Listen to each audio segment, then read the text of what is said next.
Parlementaire du Conseil de l'Europe, vous savez, la grande Europe des 47 États membres, où je représente la France en qualité de député à l'Assemblée nationale, je souhaite vous faire part des débats. Lors de cette session du mois de janvier 2019, nous avons notamment discuté du référendum. C'est un sujet qui, évidemment, préoccupe aujourd'hui nos concitoyens en France qui militent pour le référendum d'initiative citoyenne, le fameux RIC.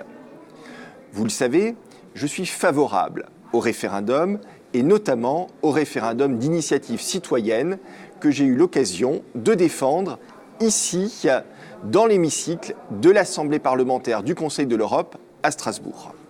Néanmoins, j'ai aussi rappelé que le référendum, en général, le référendum d'initiative citoyenne notamment, devait être encadré.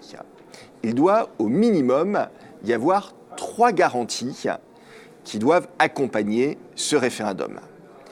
La première, c'est que le référendum ne doit pas pouvoir aller sur des champs contraires à nos valeurs fondamentales.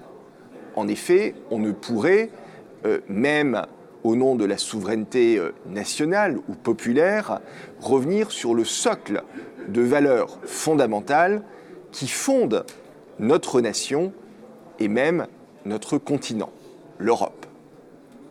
Ce sont bien sûr les droits de l'homme qui sont ces valeurs fondamentales.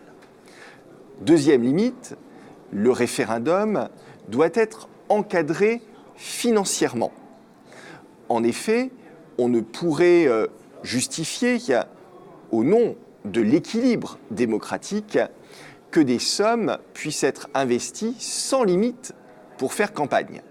Et donc le référendum doit lui aussi faire l'objet de dépenses de compte de campagne et du contrôle de la législation sur le financement des campagnes. Sinon, que ce soit un gouvernement ou une entreprise privée, pourrait investir des sommes colossales, presque sans limite, pour influencer l'opinion publique. Et donc, le camp du oui et le camp du non doivent disposer de moyens pour faire campagne, mais être plafonnés et le contrôle de ces financements effectué. Enfin, troisième limite, il faut que l'on puisse lutter contre la désinformation. Dans une campagne référendaire, il est normal que les citoyens puissent choisir en leur âme et conscience, mais sur la base d'informations vérifiables. Nous l'avons vu dans le référendum sur le Brexit, des informations fausses ont circulé et ont pu influencer l'opinion dans un sens, comme dans un autre.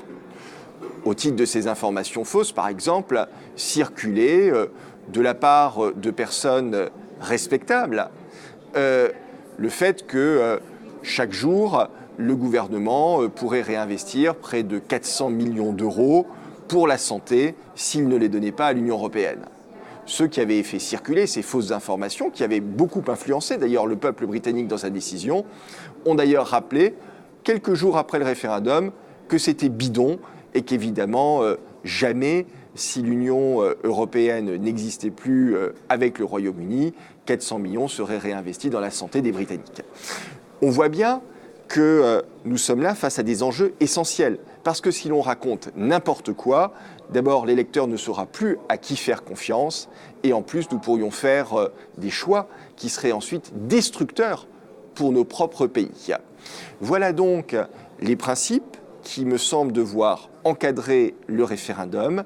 Et si ces principes sont respectés, il n'y a pas de raison que le référendum ne puisse pas être un extraordinaire outil de démocratie au service non seulement de nos concitoyens, mais également de nos politiques publiques. C'est la raison pour laquelle je continuerai à chaque session du Conseil de l'Europe à m'investir sur des sujets qui vous intéressent et que nous menons également au niveau européen. Je vous souhaite à toutes et à tous une très belle journée.